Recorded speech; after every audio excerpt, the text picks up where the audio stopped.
Yeah, the standout moment for me this episode was weirdly quiet. It was the relationship that's sort of blossoming between Belinda and PORNCHAI. Yeah. Yeah. Also, can we get that image of PORNCHAI? I think my God. Gina asked us today to specifically point out how cut PORNCHAI is. And he is.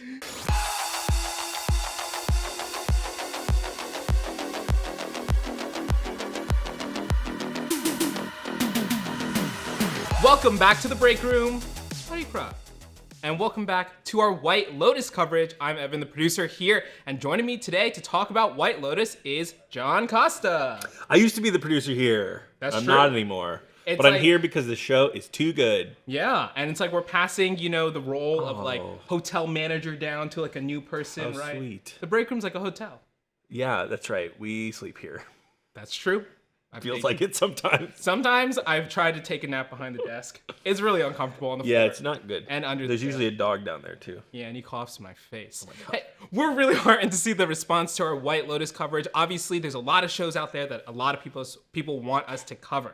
And we decided to take a chance with White Lotus, and we're seeing a lot of new people, a lot of people who already watched the show who are like, oh, it's so cool to see that you're doing this. So thank you so much for all the nice words and the comments and the theories in there.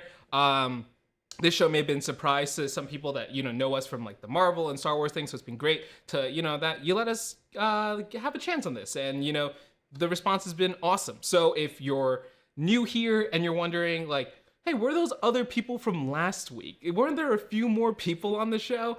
The Breakroom is part of New Rockstars, which is another YouTube channel. It's a big network, and so our group of staff, they're always breaking down shows and movies and doing other boring office stuff. And so everyone's in a meeting. That's crazy. I was told they were embroiled in a money laundering scheme and potentially killed themselves. Oh, so that's why the event said washing clothes from 2 to 3.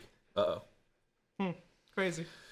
So we couldn't quite get everyone's schedules to line up for this one. But if you love the coverage and you want to see more from us and also other shows and things like that, leave a comment, let us know, and send it to some friends so we can keep making videos like this and get some of the other people involved again. Sharing and leaving a comment honestly really makes a difference. If you only listen to us on a podcast feed, just pull up YouTube for a second and say, hey, podcast sent me here, and everyone will know.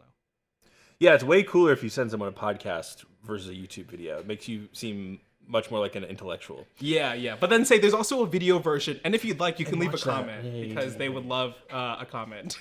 But we should get into White Lotus. This is episode 2 of season 3. I don't know if it's because we're doing a lot of like theorizing this season and kind of like thinking about how we talk about this show, but it honestly feels like a big like powder keg in this episode. There's a lot of different mysteries. Like, how'd you feel about this episode overall? I had a lot of fun. There was a smash and grab big moment. Crazy. That I want to talk to you about a little bit later. Yes. But, that's what White Lotus is all about, is sort of like setting up little things and they'll all tie together. We saw in this episode 2 of the kind of factions of White Lotus sort of intertwined in a very awkward morning breakfast conversation. Yeah. Oh my God, that quote was so great when Piper is like, oh, this is for like Malibu people with the Lululemons, and then immediately walking by in the exercise gear, we get the 3 women. Oh, incredible stuff. Very good, very good. The writing on this show is so fun. And the direction in this episode was also great, I thought.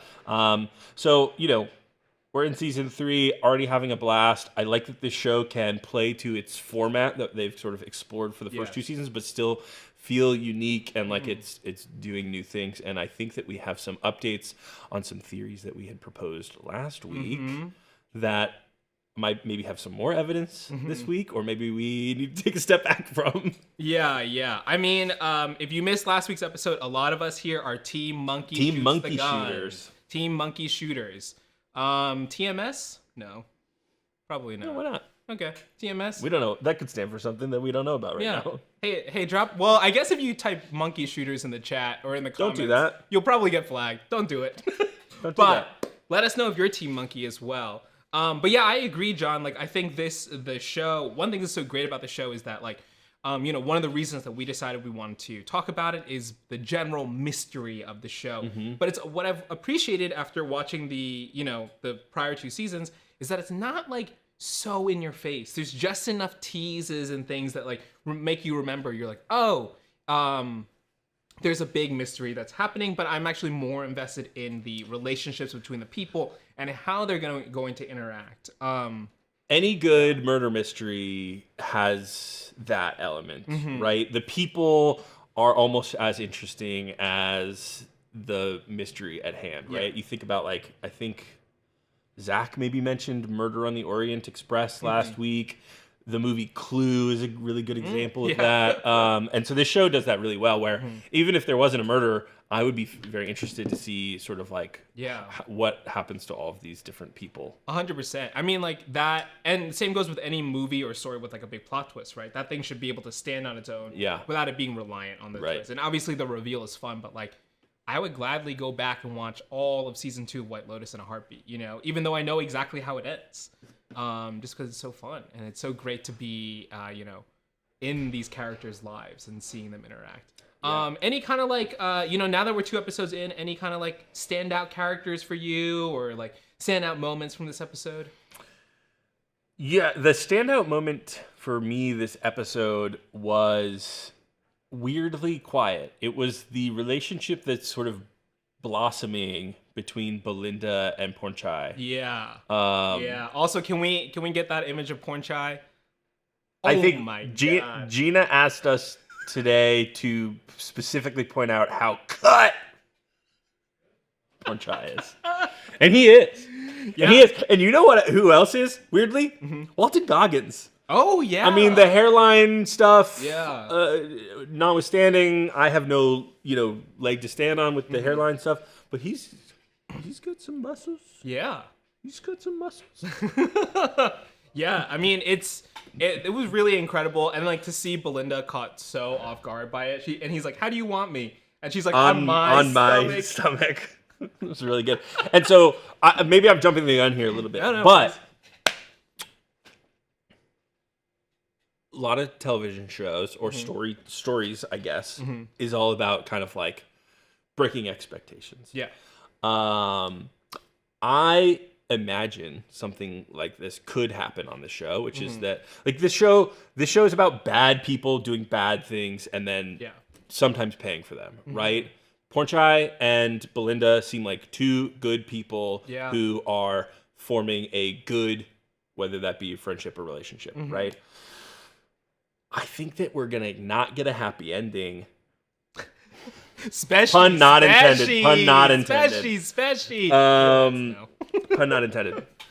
I don't think that they're gonna like have a happily ever after moment. I think the show is gonna build them up for us to expect them having a happily ever after moment. And because the show has already made us think Belinda could be one of the dead people, I think it's gonna be PORNCHAI.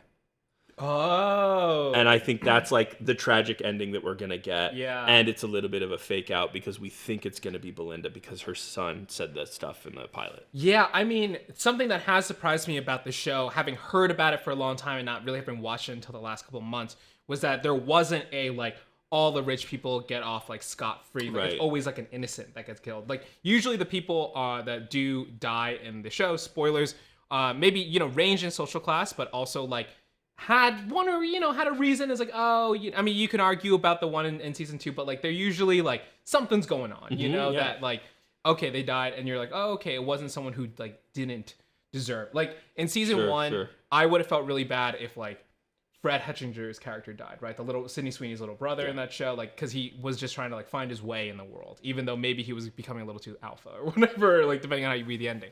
But all that being said, I like that take. I like that PORNCHAI could be the body. Do you think then the killer, Team Monkey Shooter or not, TMS or not, TMS, do you think that they would be that this is purposeful then? Do you if it's not a monkey, is it someone aiming for PORNCHAI? I think that it has like it's more tragic if it was an accident and if it was a monkey. Now I don't know if we want to fully get into our killer theories if we want to just do that now, because I have another sort of take that I think that the show could go in. Yeah, let's keep going. But for PORNCHAI specifically, Yeah, I think it's more tragic if it's a monkey. Yeah. I know people in the comments might be like, these guys are crazy that they think that the monkey. I think there's a solid amount of TMS guys. But I am happy that there's a lot of TMS folks. Here's my other thinking, right? We saw the scene with the smash and grab. Yes. And Gaitok sort of lets the car go by because him and Valentin are having this conversation. Yeah. He's going to get tickets to this fight or whatever it is, which I'm assuming we'll see in a later episode. Ooh, yeah. That would be fun. Here's what I think could happen there. Mm-hmm. This was a bad episode for Gaitok. Yeah. He has this conversation with Mook at some point, confesses that he likes her. She sort of laughs it away and says, friend zoning him. Got deeply friend zoned. And that's fine. That's her prerogative, and she should absolutely be able to do that. That being said, that's heartbreaking. Yeah. Especially if someone, it was revealed in this episode that families have known each other for a very long time. We don't know how long he's been feeling this way, but probably for a long time. Yeah. Then this thing happens. Yeah. And on the back end of it, he gets pistol slapped. I know. Which has gotta hurt. That shot of him on the ground when he's wincing in pain too is just rough. Like, oh God. Really, really rough. So I think something that could happen, right, is that he tells the police or the hotel or whoever, they hit me on the way in. Yeah. And that's why they got in. Yep. I don't want to lose my job. Blah, blah, blah, blah, blah. Yeah. But Valentin tells them a different story. Right. They zoom past the gate. And then, on the way out, maybe there's security footage, whatever. Yeah. So you can see a world in which Mook maybe starts dating one of those two dudes that we saw in episode 1. Private security guys with the guns. Extra heartbreak. Yeah. Private security guys with the guns. Yep. He loses his job because he was untruthful. Potentially. That hasn't happened, but I could see it going there. And that's a bad enough day where you lose it a little bit. I know. My take on episode 1 was that I do think something will happen with Gaitok where he does kind of break bad for any certain reason. We do have the shot of Valentin here. This is the fitness instructor who was saying goodbye to Gaitok. And as the gate was open, an incredibly easy gate to open. I've never seen that mechanism before, but I was like, oh yeah, it would make sense that if you don't have automated things, you could have that happen. But yeah, as that gate is open, the robbers kind of drive in. Do you think that Valentin could be in on this plot? That maybe they timed it like that? Because he doesn't have that big of a reaction, but also, I'm sure people are coming going all the time. What do you never think that? And it's like a black SUV, which I'm assuming all of these rich people probably have their drivers pull up in anyways. Yeah, that's a good question. I think that there's, maybe something there. If he was in on it, I would have expected to see some kind of reaction shot or, I don't know, him hiding in a different place in the hotel after they got robbed or something. I don't know. Yeah, I think it's interesting that circumstance led to that, right? It just seemed a little too close. Sure, it's a little convenient. Yeah, I mean, they could also be doing laps and waiting until they're like, oh, it looks like someone's talking for an extended period of time. We'll zoom right in, You'd think if I were to do that, I would wait for a hotel guest to pull in and then just try to quickly skirt in behind them. So yeah, maybe he is on it, in on it if he doesn't have an opportunity. But at the same time, that gate didn't look that strong. You could probably throw your SUV through that. Oh, 100%. You know what I mean? Also, on the topic of these robbers in this episode, of course, we see one of them in a white kind of hoodie. He runs into the, I guess you could say, gift store or resort store. And he is, quickly does a smash and grab, scares Chelsea and her friend, Gary's girlfriend, and another shopkeeper. They're very frightened. On the way out, they drive back. Gaitok tries to stop them. We see him run out. We also see a second figure in red. Yeah, If you the driver. If you go frame by frame, you can actually see Gaitok look up and see this other guy before he gets pistol whipped in the head. I wonder if he'll know who that other guy is too. The guy in red. Oh, very possible. I thought it was very interesting that they spoke both English and Thai. They get that's into true. the hotel, and he's yelling at them in English to open the case and all that kind of stuff. But then when they are escaping and they attack Gaitok, they're speaking Thai. Yeah. So I don't know what that means. Yeah. To be honest, it might just be sort of like a continuity flub or something like that. Or is it just that this is like the larger point? Could this be connected to any guest or other thing that we've seen? Right, we've already seen Valentin. Could it could this be truly random? Could this just be two guys from Thailand who wanted who needed extra cash, and they were like, you know what? This sometimes the security's a little weak out there. I mean, that's how I feel. And I feel like the robbery is there to set up a situation that's bad for Gaitok rather than the robbery being important into some kind of plot, because while they did sort of like linger on that snake piece of jewelry, the choker,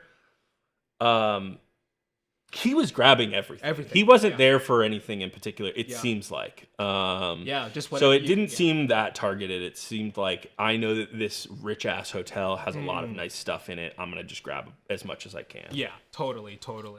I guess the last kind of bit on this robbery is that, there are some, in one of the, like, coming up on this season trailer, there's a shot, I believe, of Gaitok learning how to use a gun, or he's at a shooting range or something. So I totally could see it going either way, where he is like, they're like, well, you lost your job, but you could be one of the private security people, so you could like hang out with Mook more. Sure. Or it's like, all right, now all the parking guys need to get guns because it's too dangerous, for you guys to not have one. Yeah, or even, a situation where like he thinks that makes him look weak in front of Mook and wants to like be a tough guy. Or something. I mean, I will say the exchange between them at the end was very touching, and it was like, you couldn't tell. You're like, well, are there vibes there? Is she walking back the friend zone thing? I don't think so. I mean, he missed so many tells of the friend zone stuff before they even had lunch, where she was like, why do you even want to have lunch with me? And he was like, I want to tell you something. And for her to not even clock that because she doesn't think of him that way, I think that I think that she just fully sees him as a friend. Yeah. And it is one of those things where, you've grown up with someone for such a long time, Right. You almost see them as a sibling. Yeah. Oh, 100%. Yeah. But if it's a sibling, a Ratliff sibling, then maybe they will end up together. Well, let's talk about the Ratliffs for a second. So Tim Ratliff's money laundering kind of, or quote unquote money laundering. We don't even know what this scandal is, but it's like definitely financially related. This is coming back in a big way right now. It seems like the FBI, right, have raided Kenny's office, and that Tim he has to lawyer up from afar. I'm so interested in what is even happening here. And also, like, did you catch the voice cameo? Huy Quan? Huy Quan. Over the phone. It took me a second, but I was like, oh my God, that's him. So good. I imagine we have to see him. You don't put in a character cameo like that and not like pay them off. Well, Laurie, because that voice could have been any voice, right? True. Like the lawyer's voice was not very distinctive. I don't think we'll see that character. The assistant that he has that he's been calling voice didn't seem that distinctive. That's why I think we'll see Huy Quan at the same time. They did cast Laura Dern last season in a voice cameo role with Michael, the father of the three Italian men, the middle generation. When he's calling back to his wife, that's Laura Dern on the phone. And fair enough. I imagine since Mike White and Laura Dern did Enlighten together, maybe it was just like a hey, do you want to come into the booth kind of thing. I don't think Mike White and Huy Quan have a I'll have to look sort of similar. Maybe he did fight choreography on School of Rock. Yeah, all those fights. Yeah, that Mike White specifically was it. Oh man. School of Rock is one of my favorite movies of all time. For all those freaks that found my letterboxd, Oh man. So yeah, what do you think is gonna happen here? I mean, like obviously this is disturbing their vacation, but like, is there a chance? It seems like there's a lot of people kind of hiding out here in Thailand. We're gonna get into Walton Goggins' character a little bit later, and as well as Gary. But do you think that he could even be like apprehended here, and we see Gaitok kind of watching the conversation too. This is interesting. I wonder how much Saxon is implicated as well. Yeah. Right? 100%. Like the son that works for his dad. Mm-hmm. But there's two kind of like weird things that are happening here. First and foremost, the family is rich, and he says, I only made $10 million off of this deal, which makes me think that they're like billionaire rich, or at least like hundreds of millions rich, because only $10 million, that tells me that their wealth was not created through this scheme. Yes. Right? They were already wealthy. Maybe old American money or something. Yeah, right? something They're like clearly that. very Southern family. Yeah. So that means that because he's being cagey about it and not telling his family. Yes. For me, if I were in this position and I was not a billionaire or whatever, I would be like, family, love you guys. This vacation is over. We're dealing with some shit. We have to go back to the States. That's not happening. Yeah. It seems like he's going to try to hide it from his family. Yeah. Whether that be hiding it from Saxon as well, I don't totally know. It's possible he tries to pin it on Saxon. Yeah, I think so. Which, I wouldn't hate. Fuck Saxon. I mean, yeah, to be honest, kind of like most fucked up son. You know, So yeah, I don't know. The fact that they are gonna stay there makes me think that maybe he will get raided. Maybe the FBI does show up at this resort. We've seen in the coming attractions a silhouette of someone putting a gun to their head. I don't know, I don't know exactly if that's Tim or if that's someone else, but it's that seems like the most probable scenario. What we haven't talked about is Tim being the shooter. I don't think that's... I mean, he said many, many times in this episode that he was going to kill... what's his... Kenny. Kenny. Yeah. Huy Quan. Yeah. He said he was going to kill Kenny a bunch of times. Is that a South Park joke? I don't know. Oh, yeah. So it's possible. I don't think Kenny shows up to the White Lotus Resort because it sounds like he's in the most deep shit anyway. They'd have to do like a weird prison Zoom call or something. Right. Or like, not But my prison. point is, like, he's not going to start firing at Kenny because Kenny's not going to show up at the resort. So I don't know. I think the most likely scenario is that he pins it on Saxon. Because Saxon is being set up to be the most villainous character in this season so far, right? Just kind of like morally. Yeah, and he's like, repugnant. like kind of like a deviant. Yeah. He's literally called a douche in this episode. Yeah. And that's the perfect way to describe it.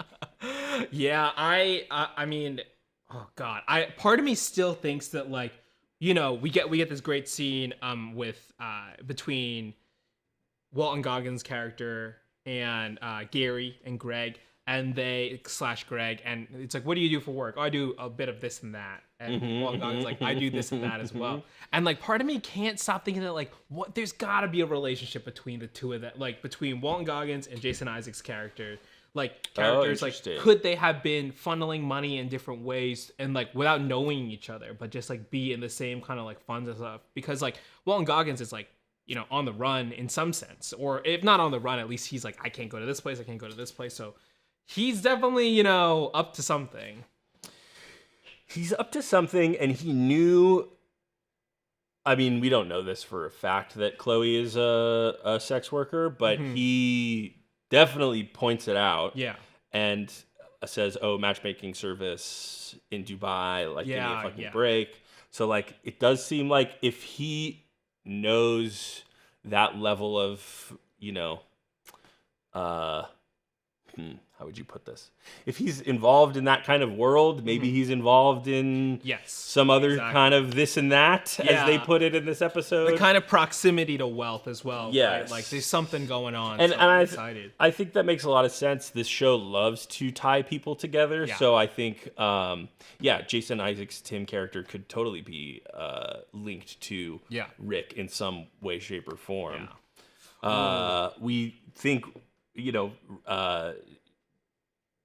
Rick is about to go to Bangkok. Yeah. So he's got to get out of there for a minute or two. It would be very funny if the FBI showed up looking for both of them, and he just happened to be in Bangkok. And then they hate each other, but they're like, all right, we just got to team up for just this moment. The White Lotus Avengers. Yeah. Before we get to Rick too, I want to take a second to talk about more of the Ratliff siblings and the family. Yeah. Of course, Parker Posey, a standout in this episode. So funny. She's with all incredible. the drugs. This scene in particular is God. so interesting.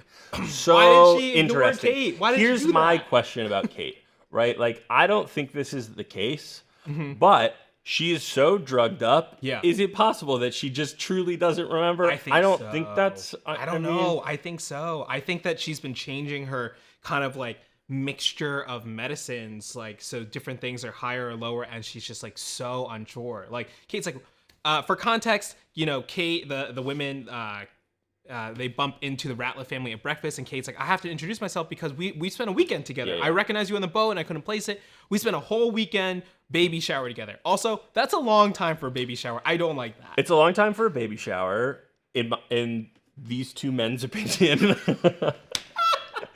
Hey, if you need a weekend, take a weekend. Yeah, okay, never mind. I take it back. Don't clip it out. Don't cancel it is atypical, I think, for a Yeah. baby shower. Although, if you're very, very wealthy, maybe that's not the case. Yeah. But she does say it was like a decade ago. Yes. And if I went on a bachelor party with some guys over a weekend 10 years ago, Yeah.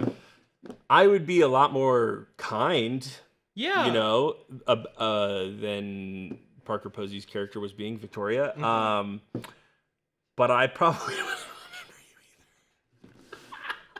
you either. I mean, come on. It's been 10 years and I saw you for 2 days. But the fact that she isn't willing, She should have been. To be nice, to be polite. She's kind of just like, and then she even has that conversation with her family afterwards. Like, what did she want from me? And it's like, she's just saying hi. Like, Mom, why were you, and even the kids know to call her out on that. They're like, why were you being weird? Like, you should just, it's like, well, who was she? We spent a weekend together. A baby shower bender, a BSB. BSB. Yeah. I do think that her point was, I'm here on vacation with my family. Don't bother me. That feels like a bullshit excuse to me. Like, you could spare 25 seconds to say hi to someone that you met forever ago. Exactly. So, I don't know. It feels like there's a little bit more going on than just her being on drugs and not remembering. Yeah. Though I'll be honest, if I'm on drugs and I don't remember something, I'm embarrassed and probably don't respond in the most sort of like, I mean, I don't know. I wouldn't be that rude. She was rude. And then she says like really like, she says like pretty mean things about actresses and actors in general. Well, this is very interesting because she says actresses are basically just prostitutes. And then it cuts to Chelsea. Oh, that's true.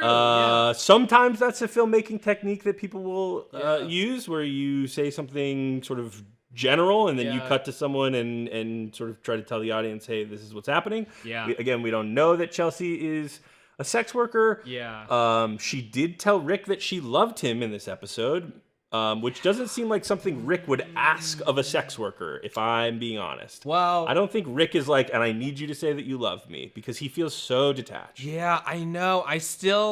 It's, my theory is that it really is like a week-long kind of girlfriend experience thing, but like, this episode shot a lot of holes into it, including that moment and also like, something in that last scene, I think. In the last scene, she says, you and Greg are very similar. Yeah. You're both old and grumpy.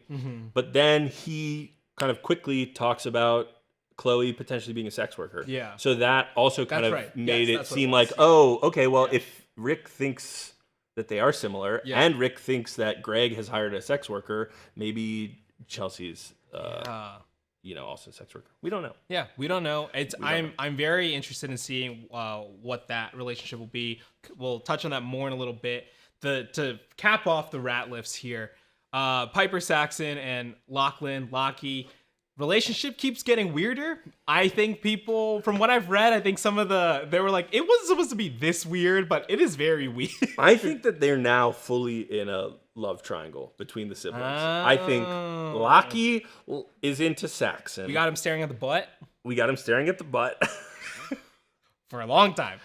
It's a good butt. Yeah. We got Saxon, I think, into Piper. Which last week we did say maybe, I think Gina had posed a theory that maybe he had like sexually assaulted her potentially. Like, well, we heard that fucking crazy story about Victoria and her brother, with the loogie and pinning her down, and like that seems like, very family trauma coded. Yeah. Yeah, and I think then I don't know if Piper's actually into Lachlan. Yeah, but it does seem like that seems like the most likely if Piper was into a sibling. It seems like that is like a little bit more of a kindred spirit thing. Like we get that moment of them in the hammocks where they kind of like for a second try to bond, where he's like, "Oh, I tried to pray when I was in the meditation or in the sensory deprivation chamber or whatever," and she was like, "Oh, but do you feel like a presence?" And he's like, "No, I'm just talking."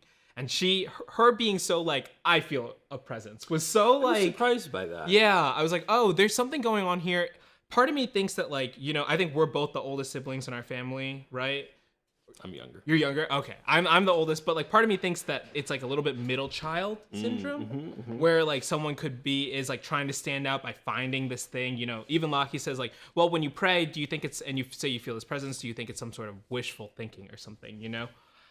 Yeah, and she shuts that down very quickly and aggressively, which could go either way, in my opinion. It could be, yes, I do feel this way, or it could be like, hey, I'm frustrated that you're questioning me, and I do have doubts, and I just don't want to think about it right now. Yeah. Whatever it is. Yeah. Yeah.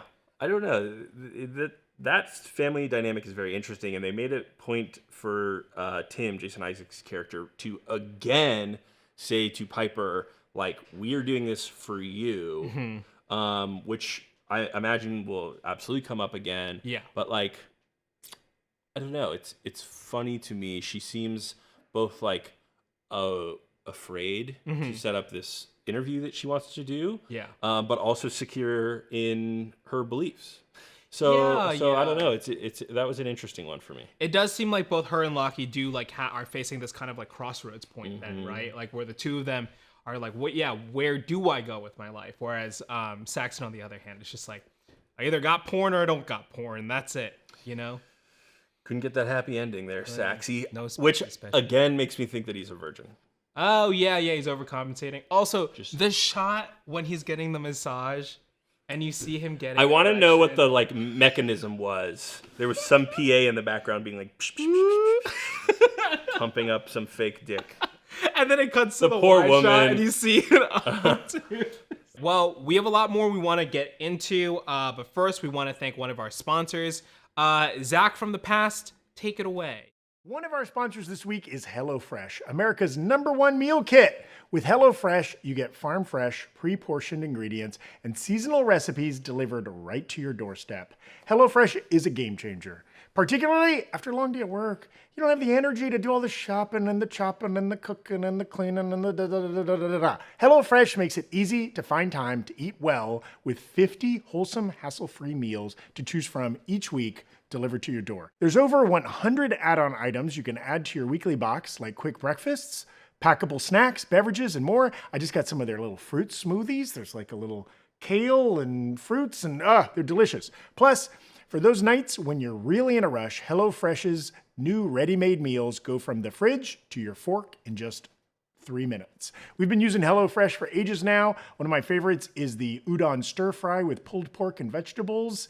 It's quicker, cheaper, tastier than delivery.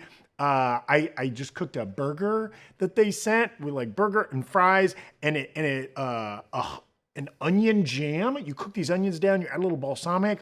It was sweet, it was savory, it was delicious.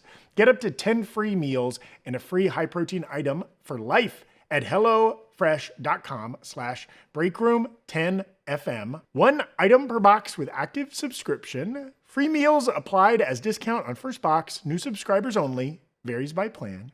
That's up to 10 free HelloFresh meals. Just go to HelloFresh.com/Breakroom10FM. Thanks again to HelloFresh, America's #1 meal kit, for sponsoring the channel. Thanks, Zach from the past. 10 free meals. 10 free meals indeed. Wow, incredible. Also, we wanted to thank Mando for sponsoring today's episode. You've heard us sing their praises before, and we're going to keep singing their praises. because they work so well. I was telling a story before the stream started about how I was trying to watch 3 movies in one day. I was, in it for the long haul. I was like, it's gonna be a long day. I'm just gonna be all out in theaters, running around. And what was the thing that I did in the morning? I put on Mando before I went out.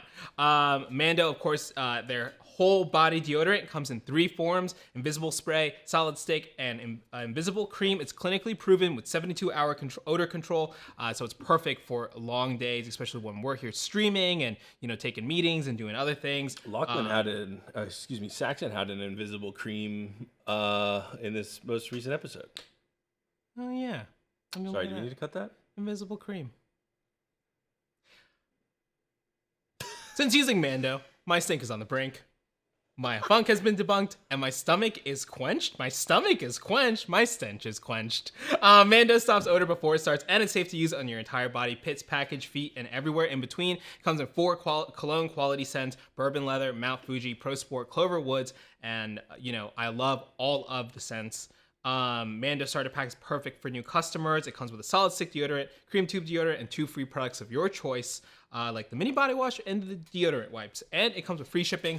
And a special offer for our listeners: new customers get $5 off a starter pack with our exclusive code that equates to over 40% off a starter pack. Use code Breakroom at shopmando.com, shopmando.com.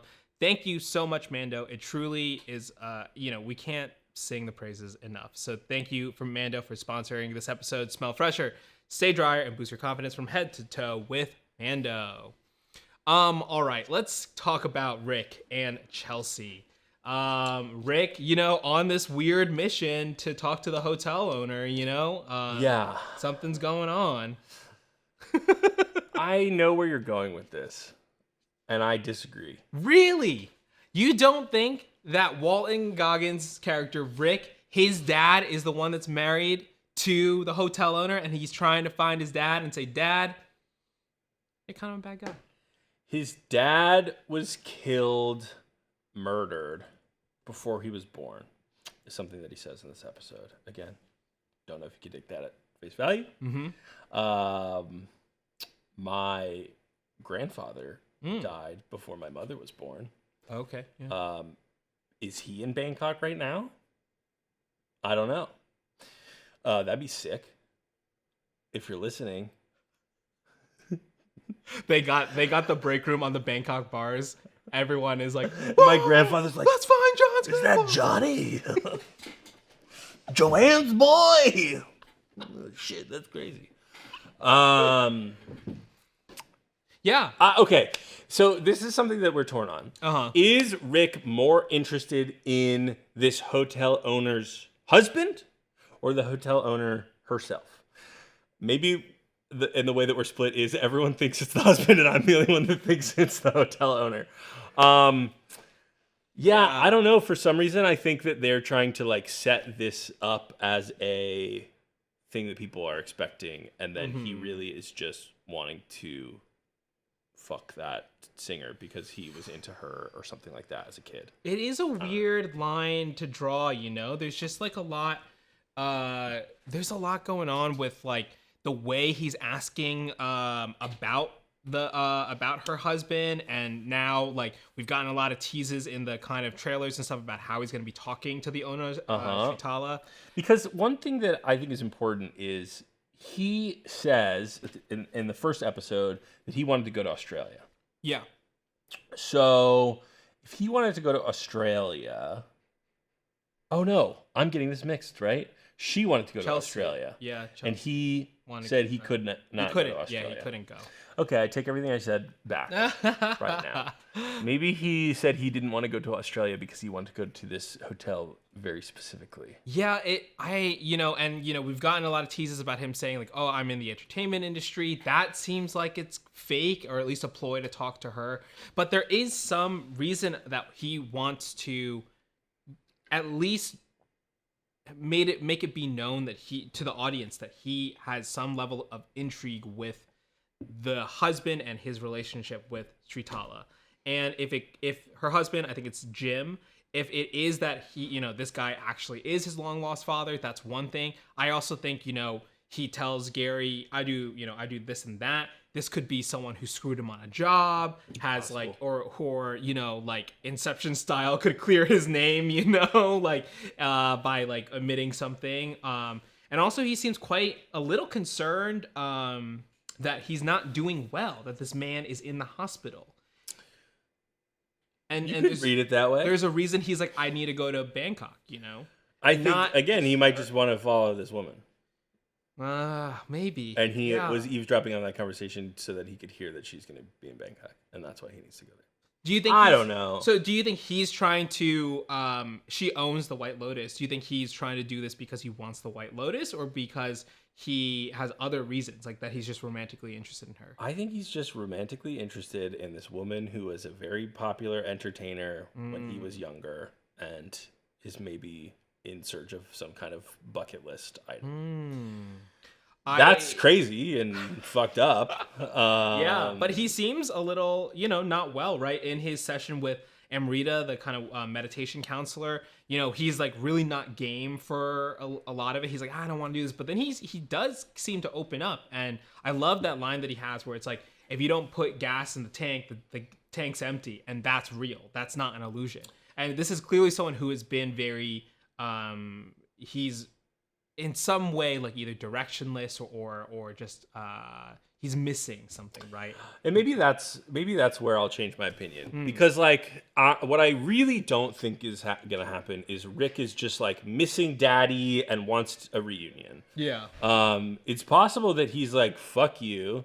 You left me with a drug addicted mother who died when I was 10 years old, and then from the age of 10 till I was 18, I was probably passed around to a bunch of foster homes or something like that. And I want to kill you. Maybe that's it, right? Yeah. I think that's the most plausible direction that it could go if it's Rick wanting to meet the husband, Jim. Yeah. And you know, something that's like I've appreciated about the series is how like, you know, of course, in season 2, there is this kind of like murder plot that goes very out there, but it still feels very grounded. You know, it all feels kind of like believable in the world that's been set up. And I think like a revenge murder plot, especially with like all the, you know, it starts with this big shooting. We see a lot of guns. It's like, oh, maybe there's something here. Yeah. I think my other issue with, and I'd have to go back and watch episode 1 to see if I can confirm this for myself. Sorry to not have done this prep before, but this thought just kind of came to mind. Did he learn that he's in Bangkok last episode? Right, there is a moment where we know he's in Bangkok. Yes. I think they say he left. He's left. So then why eavesdrop on that conversation? Yeah. And then say to Chelsea, oh, by the way, I'm going to Bangkok after that conversation. I mean, it could be... Wouldn't he have left the day before? It could be that there is this ticking clock that this guy isn't doing well, that he might die without Rick being able to reach him, you know, and that he needs to get something... the exchange that needs to happen between them needs to happen in person. Okay. And while he's conscious. Rather than, you know... Yeah. Oh, now I've heard that she's leaving and I'm going to go follow her. Yeah. But, you know, I think I'm so attached to that theory that I'm like, okay, it would be really a little bit more twisted, you know, about if he's like following this lady. And we are getting a lot of kind of like, you know, Saxon like hits on the 3 older women later. So it is interesting. Also, you know, Saxon would hit on a shoe. Yeah. You know, to be honest, he would hit on a shoe. If it looked like a vagina. Am I wrong? Certain kinds of Crocs. Anyway, I have it wrong in the script, but I did want to shout out, you know, Chelsea's informant. What's her name?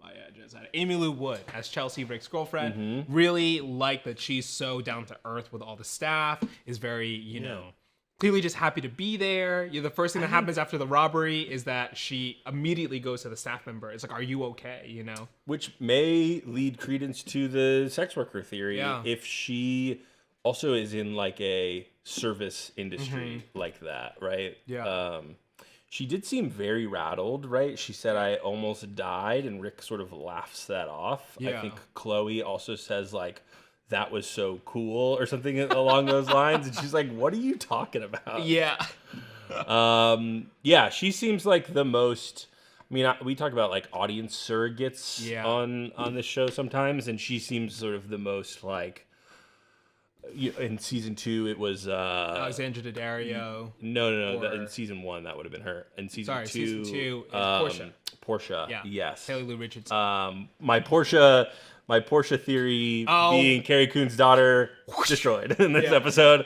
Oh well.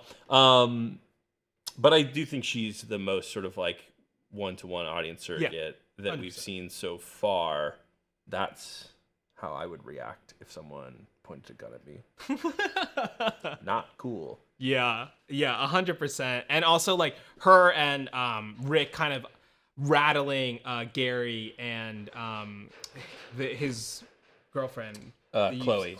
The C's are throwing me Chelsea off. and Chloe. But Chloe, like rattling her when it's like, oh, I'm not French. I'm Canadian. Oh my God. It's like, French Canadian. What's the difference? Okay. You're like that. Another crazy thing. They've been together. Well, he's been living there for a year. Yeah. Wow. Mm-hmm. That's a bigger time jump than I was expecting it to be. He's been there for a year, and I think that we talked about this last week. Oh, is he there because he's escaping something, running from the police or whatever? I think him being there for a year is maybe more evidence to that. He was previously in Dubai, which also feels like a sort of location like that. Mm-hmm.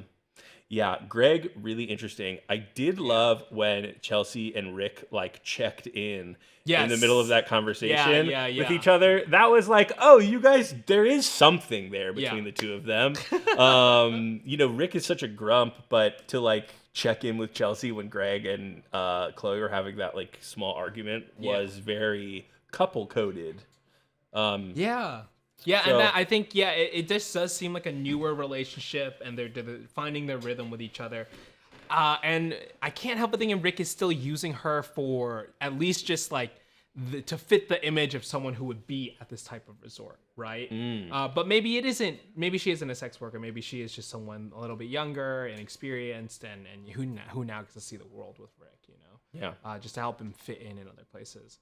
Cool. As we start to kind of like wrap up here on this episode, I want to give compliments to Carrie Coon and Michelle Monaghan and Leslie Bibb, Katie, Laurie, Jaclyn, and Katie. I mean, their interactions are so fun. When you're talking about the writing, so well written, so well delivered. You have kind of like cloying, kind of cattiness that is also just like they're playing sincere, but are able to flip the coin at any given moment. It's just such like stellar stuff across the board. I can't wait for the interaction between Jaclyn and Laurie next episode, right? It seems like they're doing this like round robin of talking shit about the one person who goes to bed early. So I imagine that conversation between those two characters, Jaclyn and Laurie, is coming next week, where they all just decide to talk shit about Kate. Yeah, man, so fun. I love that we sort of like picked up from where we left off last week, and as we said earlier, evidence for Monkey. Yeah, TMS. Team Monkey Shooters.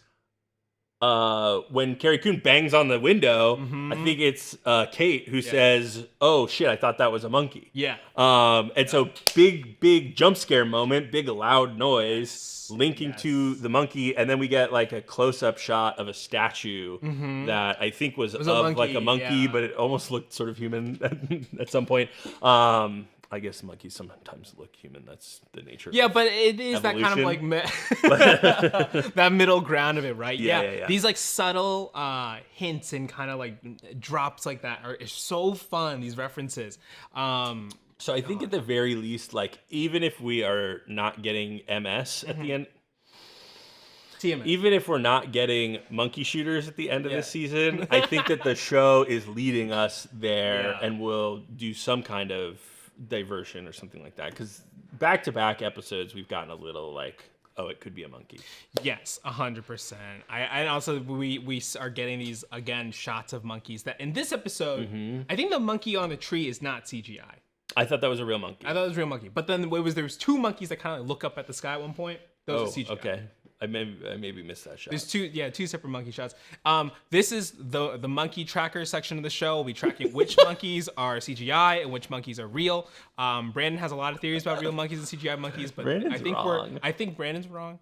He's in the other room right now. I think I hear him finishing the meeting. He's wrong. But there are, I think in the show in total we have seen 4 real monkeys total. Oh, okay. Between 2 episodes.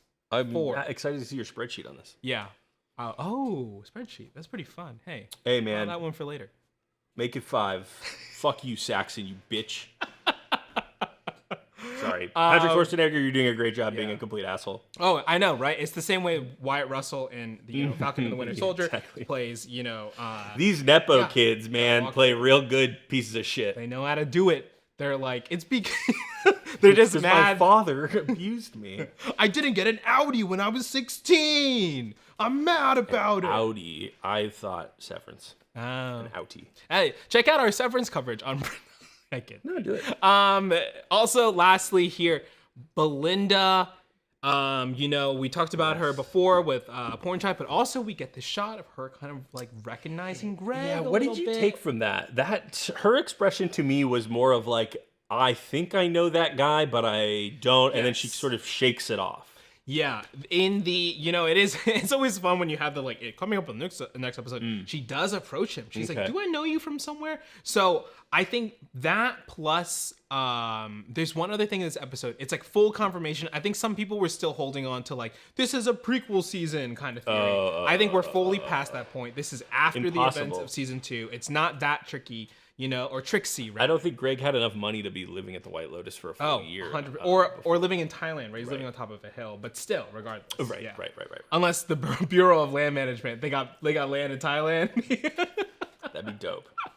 I'll set up a tent any day. Yeah, he'd be coughing all the time. Remember season 1, he was coughing up a storm. Oh, that's right. Yeah. That's a good point. So we're fully just moving forward in time. Congrats, Greg. Congrats. We're so happy for you. All right, I wanted to hit some audience questions that we got while we were talking. Michael George saying, will there be a breakdown when the full season is out? I don't think we'll do a breakdown on it proper, but also asking, can you get Greg on the channel? That'd be a really fun interview. We got come on the show, Doug Grease, you coward. Yeah, come on the show, Greg, aka Gary. Sir Fantasy Stats Guru asking, what are the odds of a monkey shootout in the last episode? No. It's just the monkeys shooting each other. A shootout? That would be so... that's a bridge too far. Like, the monkeys with a gun already feels like a stretch. 2 monkeys shooting at each other, I think, would be... too much. I would love... It'd be very funny. The jump the shark moment of this would be if it was a bunch of monkeys doing the Dear Sister SNL sketch. It's the Andy Samberg with the gun. Oh, what you say? What you say? Yes. Yeah. Oh, that would be incredible. Pretty funny. Let's see. Berg is in the chat saying, I was in a movie with Leslie Bibb once, and when she was you weren't, nice, Berg. Friendly, and supportive. Shut up, Berg. Come You're on, not famous. Berg. Leave some acting roles for the rest of us. I was told all actors, including Berg, are basically just prostitutes. So, you tell me, Berg. You tell me. All right. Well, we're going to end this episode with superlative.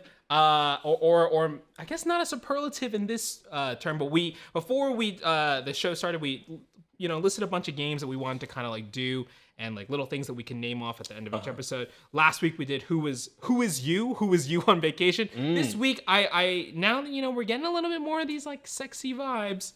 What would be the most surprising hookup that this show could do, realistically? Honestly. Let me look at my list of cast names. One second. Victoria and Tim.